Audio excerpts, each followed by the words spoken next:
Bhagavate Vasudevaya. Srimad Bhagavatam, Canto 3, Chapter 29, Text 38, Translation and Commentary by His Divine Grace A.C. Bhaktivedanta Swami Prabhupada. Yonta Pravishya Bhutani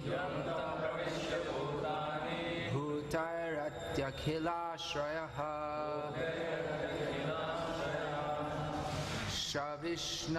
Shavishvakyo dhyagyoso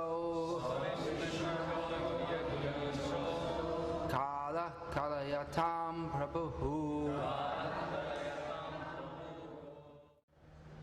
Lord Viṣṇu, the Supreme Personality of Godhead, who is the enjoyer of all sacrifices, is the time factor and the master of all masters. He enters everyone's heart. He is the support of everyone, and he causes every being to be annihilated by another. Purport. Lord Viṣṇu, the Supreme Personality of Godhead, is clearly described in this passage. He is the supreme enjoyer, and all others are working as his servants. As stated in the Caitanya caritāmṛta, ekale, īśvara, kṛṣṇa, the only Supreme Lord is Viṣṇu, our saba, bhṛtya, all others are his servants. Lord Brahmā, Lord Śiva and other demigods are all servants. The same Viṣṇu enters everyone's heart as Paramātmā, and he causes the annihilation of every being through another being. Yonta Pravishya Bhutani Bhutairatyakhilāśrayaha Savishvakyo dhyagyoso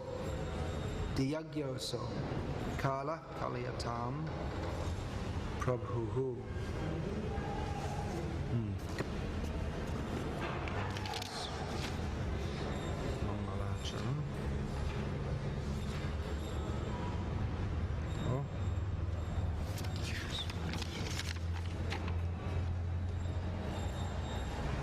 Hey Guru Jnanadadina Bandho Swanamdadata Kurunaika Sindho Vrindavanasina Hitavatara Prasida Radha Pramaya Prachara Namasrishtham Manapi Shaktiputra Matra Surupam Tasyagrajam Tasyagrajam Urupurim Maturim Goshtabati Radha Kingdom Girivaramaho Radhika Madhavasham Prapto Yasya Patita Kripaya Sri Gurum Tam Natos Guruve Gaurachandraya Radhikaya Tadalaye Krishnaya Krishna Bhaktaya Tadbhaktaya Namo Namaha Shri Radhaya Pranaya Mahima Kidrisho Vanaya Evat Swadho Yanadhuta Adhurima Kidrisho Vamadiha Sokyam Chasa Mad Anubhavata Kidrisham Veti Lobha Tadbhava Dhyasamajini Shakti Dharvasindhu Varha Piram Natavaravapu Karnayo Karnakaram Viprabhasa Kamaka Kapisham Vaijayantim Chamaham Vandran Venor Adhara Sudhaya Puriyam Gopavinda Vindaranyam Svatadaramanam Pravisha Kirti Kirti. Hare Krishna, Krishna Krishna, Hare Hare, Hare Rama, Rama Rama, Hare Hare. Here, Lord Viṣṇu is described as the destroyer. How does he cause destruction? By one living being destroying another living being. He gives the inspiration. Jivo jivasya jivanam. In this material world, every living being is living by eating the body of another living being. Big fishes eat little fish, and little fish also eat big fish. You know that? Sometimes the big fish is eaten by the little fish. There's a very big fish and the little fish comes and bites a little bit out. So the big fish eats the little fish, and the little fish eats the big fish. And the big fish turns around and swallows the little fish. This is material life. Recently, somewhere, I can't remember exactly where I was chanting early in the morning, and just on the electric line there was a kokil singing very sweetly, but in his or her right foot there were between the line and his foot he had captured one flying insect which was fluttering like this, and he was singing very sweetly, and then he would just release his foot a little bit and the insect would flutter a bit more, and then he put it under control. I didn't stop to watch. Presumably at some point he ate it. So I was thinking, what a contrast. The kokil is singing so sweetly, but it's engaged in such a cruel activity of it's actually torturing this insect, and then eventually we'll kill it and eat it, presumably. This goes on in the animal kingdom. Generally one living being kills another. You're looking astonished. Hare Krishna. It's a fact of life. You don't know. You go to the butcher's shop and you just see the meat hanging. But that was a living animal some time ago. Actually, not always. Sometimes animals kill for sport also. Generally human beings only do that. But another time in Gujarat, I was in a country area walking in the early morning, and I saw a rabbit running over the fields very fast, and a long way back in the distance, 3 village dogs chasing after it. So I thought the rabbit must get away. It's a long distance away. It looked very frightened, of course. So I walked all the way up to the end of the field and on a bit, and then I came back again, walking, chanting. And then as I came back, I saw the rabbit was there dead. The dogs were not there. They just killed it, they caught it, killed it, and then they left, just for sport. Cruel fate. One living being is killing another. Peshas krita nyaya. I was just reading that this morning, actually. In Srimad Bhagavatam it's described. The Avadhut who is speaking to Yadu Maharaj, this is described in the 11th canto of Bhagavatam, in Uddhav Gita. Krishna is describing to Uddhav how Krishna's apparent forefather, Yadu Maharaj, came across an Avadhut, who is later revealed to be Dattatreya, who was talking about how he saw gurus everywhere. And one guru was the insect who was captured by a wasp. This is called Peshas krita nyaya. Peshas krita means a wasp. So the wasp had kept that insect captive. And that insect, being so much afraid, was always thinking of the wasp. So he attained the same nature as the wasp. Exactly what that means isn't described, but the example is given that whatever you think of, that situation you attain. Yadrishi yadrishi shraddha siddhya bhavati tadrishi. According to our shraddha, or our faith, we attain that particular kind of siddhi, or the perfection of our meditation will be that we attain to that situation. Shraddha is simply translated as faith. But the implications of faith, it's not just some, yes, I believe, but it affects our whole outlook on life, as Lord Krishna explains in Bhagavad Gita. This Shraddhamayo Yang Purusha. Everyone has a particular kind of faith, and Yoyat Shraddha Sa Eva Saha. And one is classified or understood according to the kind of faith he has. So it means actually, by faith it means a whole world, a whole way of seeing the world, our whole outlook on life.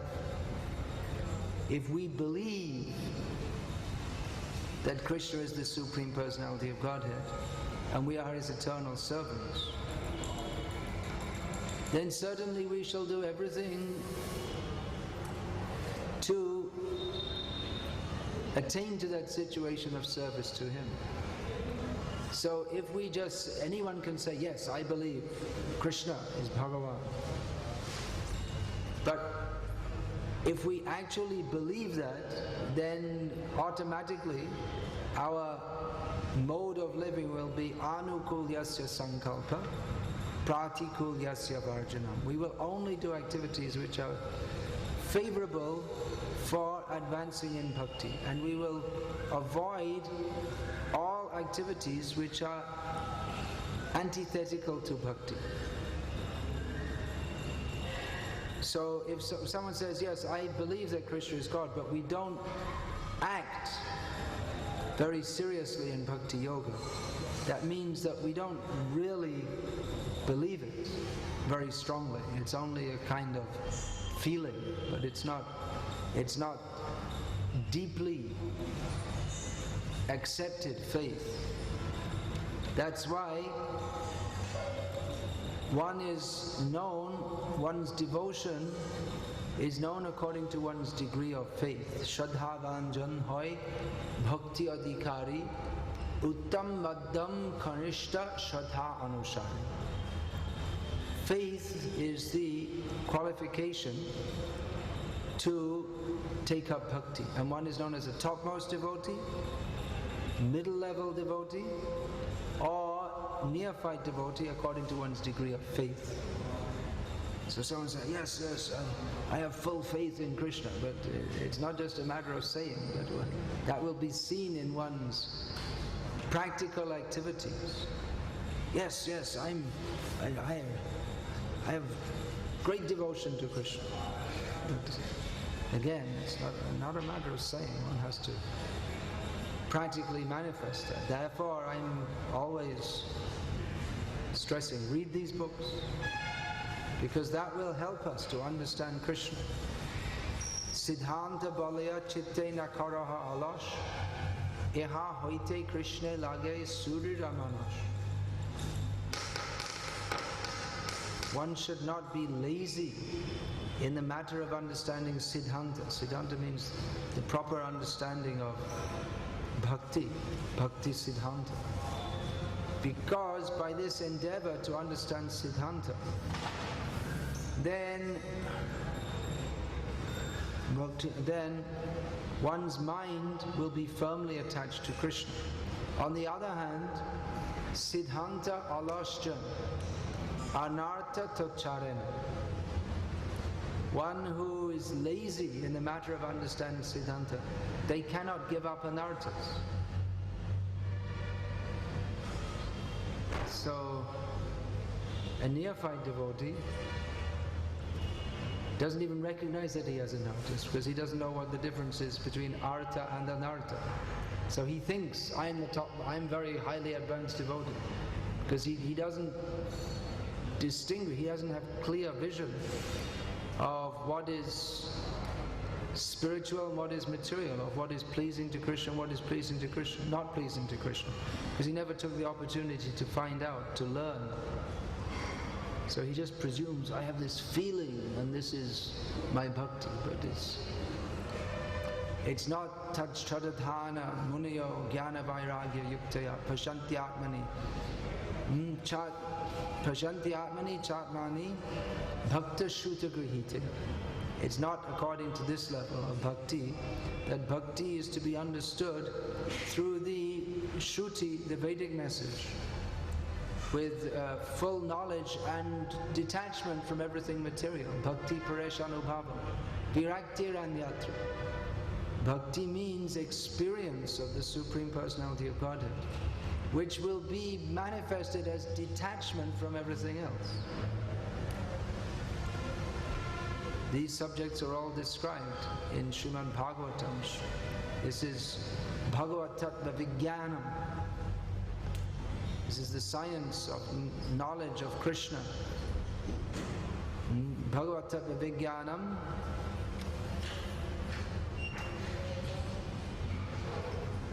By which one is liberated from material existence. So if we're lazy in understanding the Shastra, then it becomes difficult for us to advance. Or even if we study the Shastra,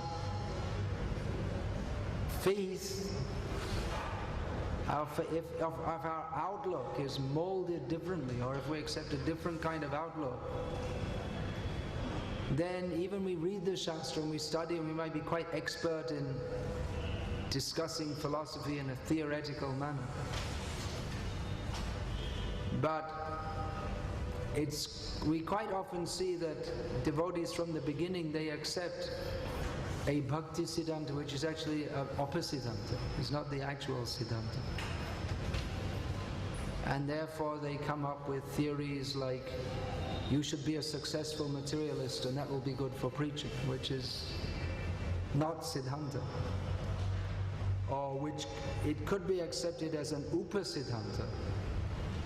But what usually happens is that people with materialistic desires, they think, yes, this is my bhakti, to work hard like an ass and work hard and make lots of money, and then people will listen to me, and then they'll become devoted, and then they'll become mixed devotees like you, maybe.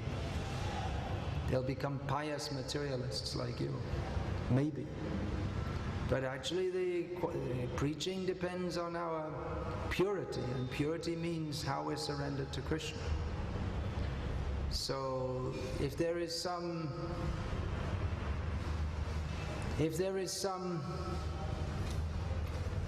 external features that may attract people, if someone is a PhD or an MSc, that may, in the beginning, because people are foolish, they think these things are important. So that may think, oh yes, I can listen to a PhD. I won't listen to someone who's not educated. So we think, yes, I've got a PhD, therefore I'm in better position to preach. You're in a better position to preach than Gaur-Kishore Das Babaji Maharaj, who is illiterate. Your preaching will be more effective. Bhaktisiddhanta Saraswati Thakur had no university. He was practically thrown out of college. He left, but practically he was thrown out because he wouldn't cooperate with the staff because they were atheists. He argued with them. So he was obliged to leave the college. Then he was with a Sanskrit tutor, and they went through. Bhaktisiddhanta Saraswati Thakur, he finished, which part? Vyakaran, I think it was. He finished it in like 3 days or something. And his tutor told that, well, you're supposed to study this all your life. If you study this all your life, then you'll get moksha. And he said, that's what you think? Okay, then I leave you. You're no longer my teacher. I'm only studying Sanskrit as much as it is conducive to my Hari Bhakti.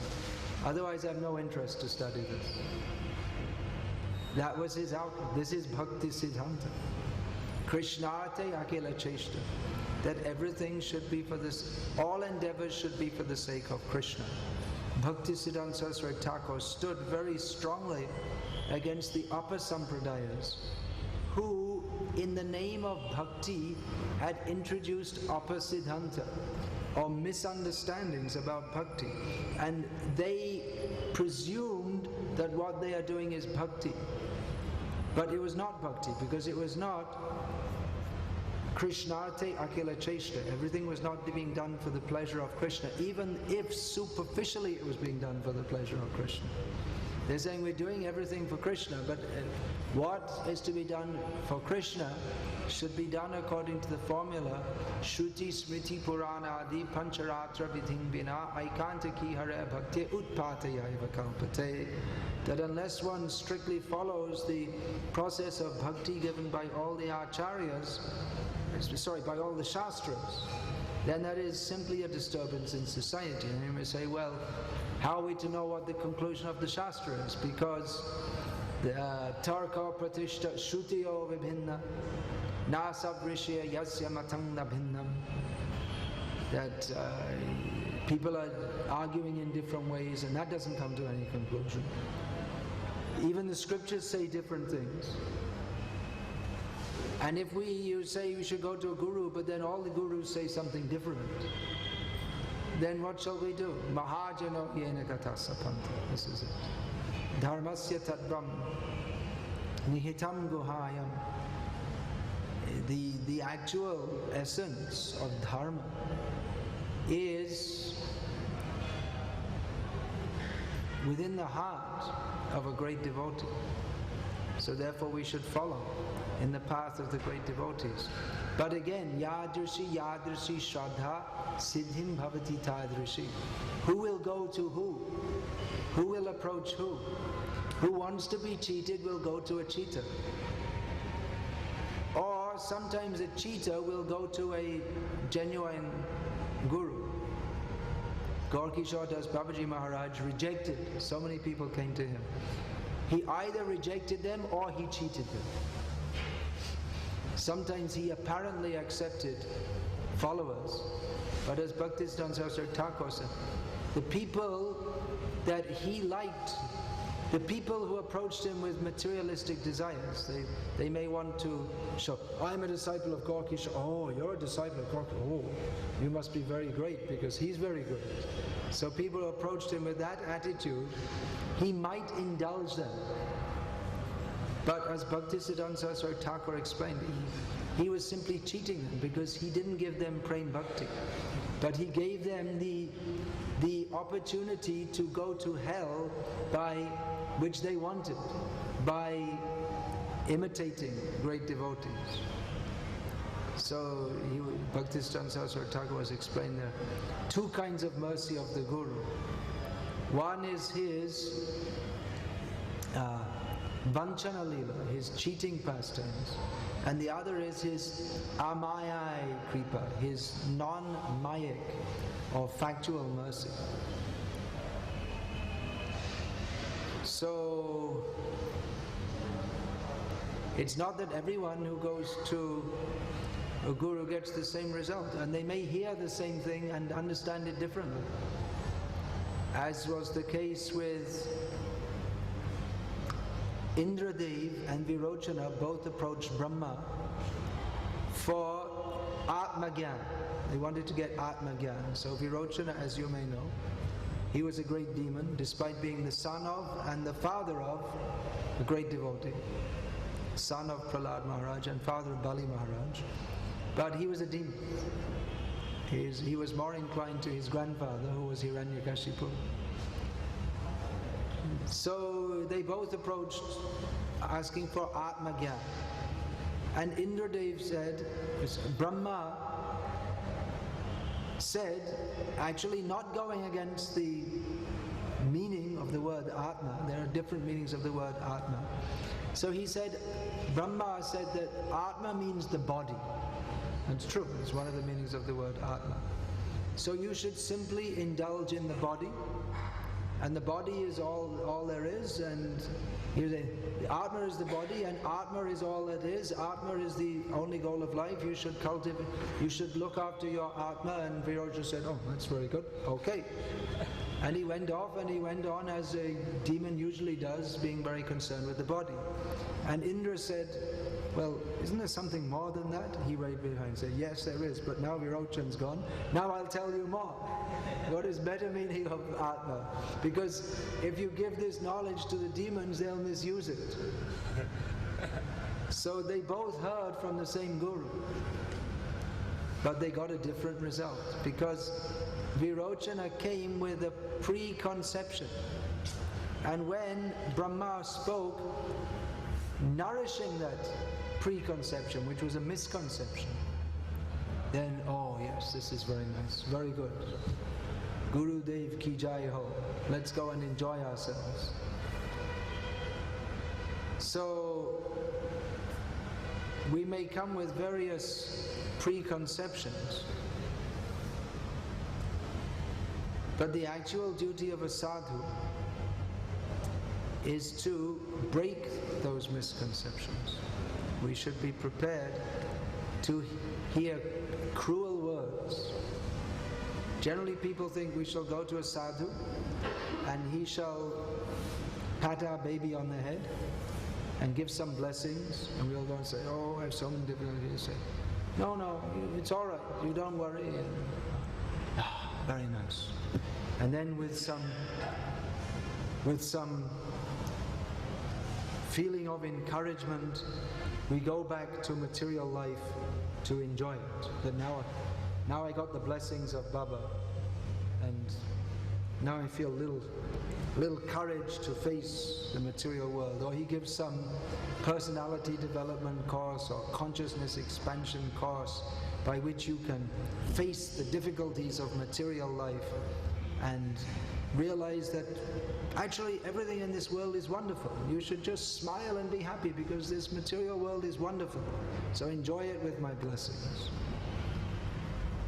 So these people like to go to such cheetahs. But the actual sadhu is one who, when we come feeling disturbed in material life, he'll tell us the cause of the disturbance is because we're trying to be happy in a situation where it's not possible to be happy. The cause of our disturbance is none other than our own foolishness and our own rascaldom, our unwillingness to surrender to Krishna. So the only cure for the disturbance we feel in our hearts is to surrender to Krishna. But we should understand that surrender to Krishna, that does not qualify us or give us the facility to enjoy this material world. It's a completely different outlook. That surrender to Krishna begins from the platform of understanding that there is nothing to enjoy in this material world, and from the very beginning the attempt to enjoy this material world is the cause of all our suffering. So most people, they don't like to hear this because they're very hopeful of enjoying material life.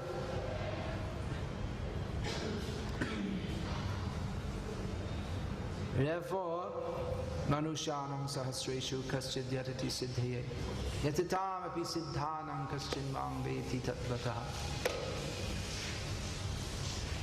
Out of thousands among men, one may endeavor for perfection. And even among those who have attained perfection, hardly one knows me in truth. So, why is that? Because we don't want to. We don't want to know Krishna in truth. This point to be understood. He is the controller. We are to serve him. Generally, I'm always talking on these topics. You may say, well, why don't we discuss some higher topics, some Krishna Leela and all these things? We can do, but who will understand? As long as we're thinking that I am meant to enjoy this material world, and then even we hear Krishna Leela, we'll think that's something for me to enjoy. So when we get our vision correct, then we can see everything very clearly. And as long as our vision is deficient, then even as long as we're blind, as long as we're blinded by the ignorance of thinking that I am the enjoyer, we may change that consciousness from I am the enjoyer of the material world to I am the enjoyer of the spiritual world. Krishna Leela is also something for me to enjoy.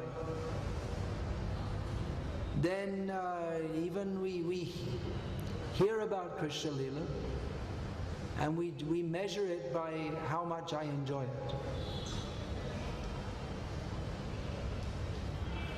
It's like sometimes people come up to me after the class and said, "Oh, we really enjoyed your class." And I think, "Oh, what did I do wrong?"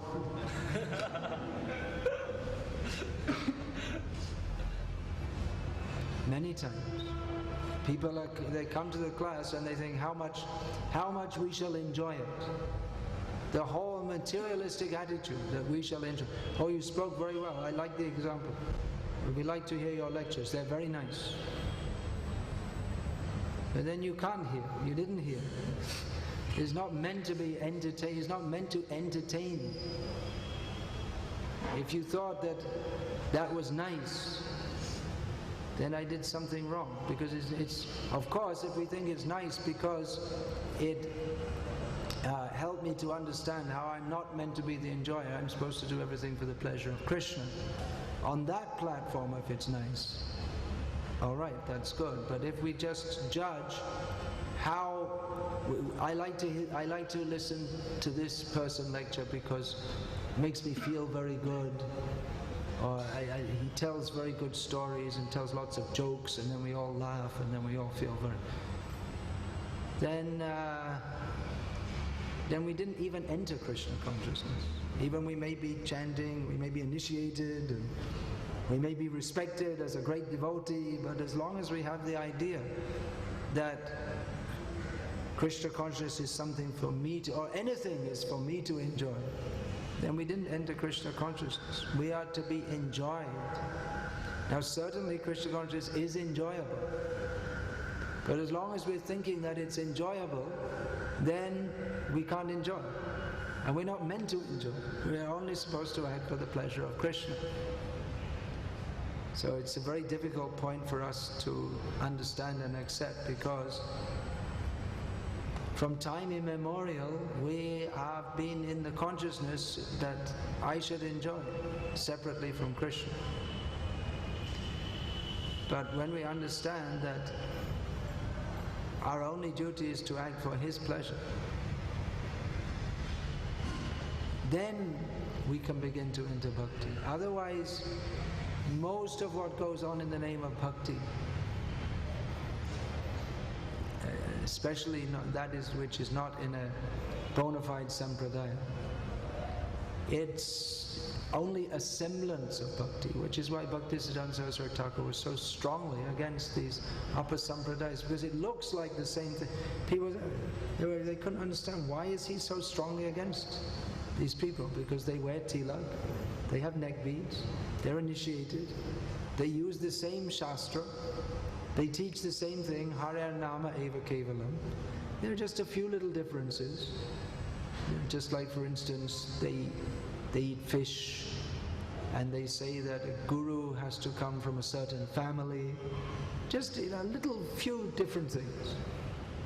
But why the big fuss? We should see the similarities and not the differences.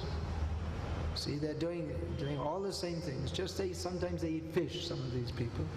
But it's not such a big thing. God is very merciful. Will He not be merciful to us for a small thing like eating fish? It's only a small thing. You consider, we're chanting Hare Krishna, we're wearing tilak, we listen to Srimad Bhagavatam, and only we eat fish once or twice a day, and not very much. God is very merciful, and He likes we're performing the Yoga Dharma. So why should He not be merciful? Just a small thing. Always say that Guru, he must be in a family of gurus.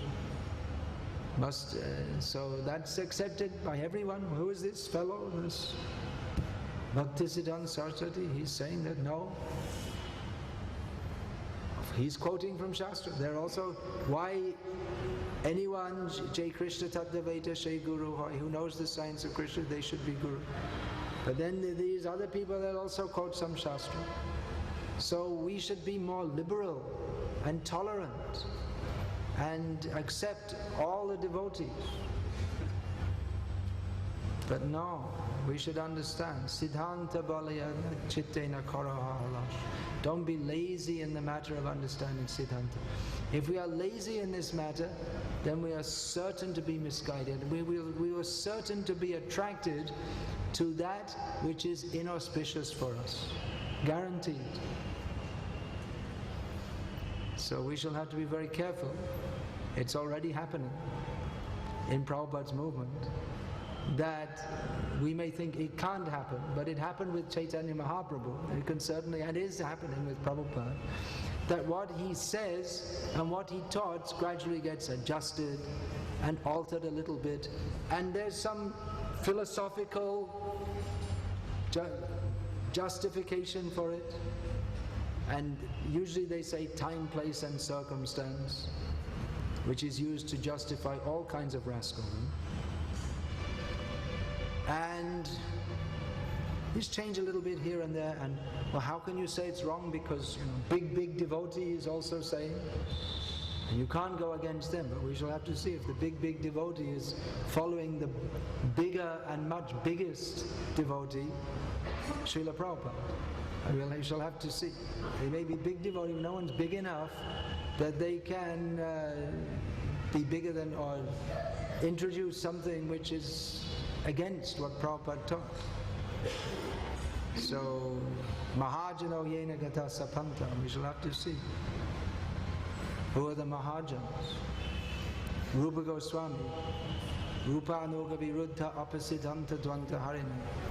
Bhaktisiddhanta Saraswati Thakur came to re-establish what are the teachings of Rupa Goswami, which had been hijacked by persons who appeared to be great devotees, but who had lost the spirit of Rupa Goswami.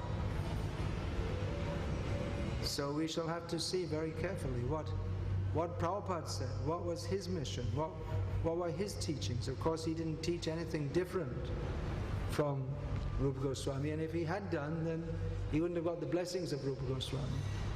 So we should also see very carefully what Prabhupada has taught. He never taught this Kama Mishra Bhakti, Jnana Mishra Bhakti. The Acharyas, they don't cheat us like this. They teach us that we have to surrender to Krishna. What is the process of doing so? And what are the symptoms of doing so? If we teach that you take a path by which your material happiness is the most important thing, and you add Krishna consciousness. Of course, Prabhupada sometimes said that. That's the beginning. He used to say, you just add Krishna. But then, if we're to come to the serious standard, if we're to be initiated, then diksha kale bhakta kare atma samarpan. That means surrender. If we're still on the platform of what I like to do and I'll add a little Krishna consciousness, then we're not fit for initiation. Diksha means to make the commitment by which we are prepared to Atma Samarpan. It means that we have no independence. We're prepared to do whatever is required to become Krishna conscious. Of course, in the modern age, by the process of Pancharatriki Diksha, Diksha is given to people with even they may not be on that platform, but they're at least aspiring for that platform. That's why before Diksha, there is some shiksha. You should at least know what you're doing, which direction you're going in. Otherwise, if initiation is given out like water, then it won't have any more value than water. There should be some value, some substance. There should be some transmission of substance. Krishna is Vedyam Vastavam Atra Vastu. He is Vastav Vastu. He is the Vastu Eva Krishnaha, Jiva Goswami says. The actual reality, the substance is Krishna. So there has to be some, it's not just some sentiment that now I'm initiated, I can do what I like. Or you find out a guru who lets you do whatever you like, then what's the use? Then what's the meaning? Guru means you have to take some shasana, some discipline, become a disciple. But if you say, oh, this one's very liberal, he lets you do this, he lets you do that, lets you do everything, then the more he lets you do this, the more his gurudva, or his qualification to be guru, or his heaviness becomes decreased, and then he becomes laghu. And then the so-called disciple, there's no shasana, There's no discipline, and it all becomes a laghu affair, in which the most important thing is laddu. Giving out, the guru gives some sweet, and that is the essence, or that is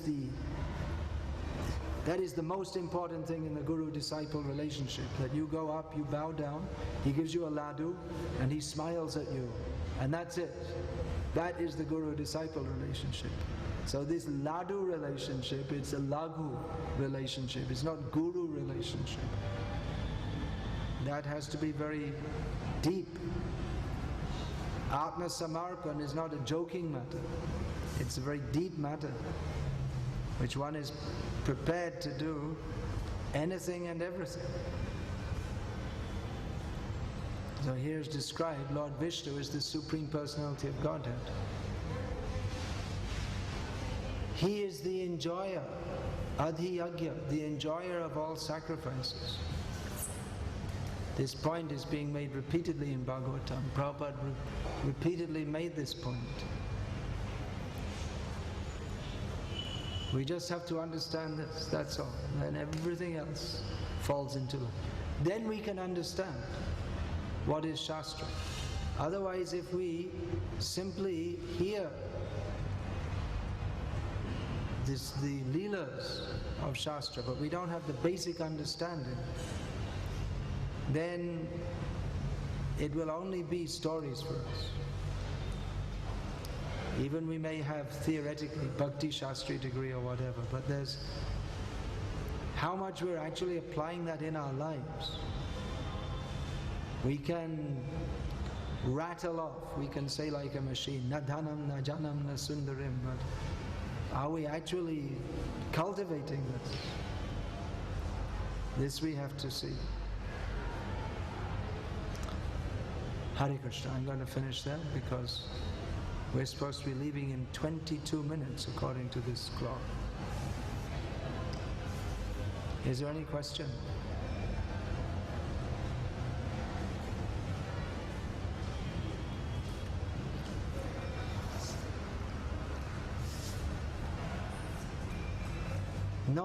No question now. All right, so we'll finish that. All glories to His Divine Grace, Srila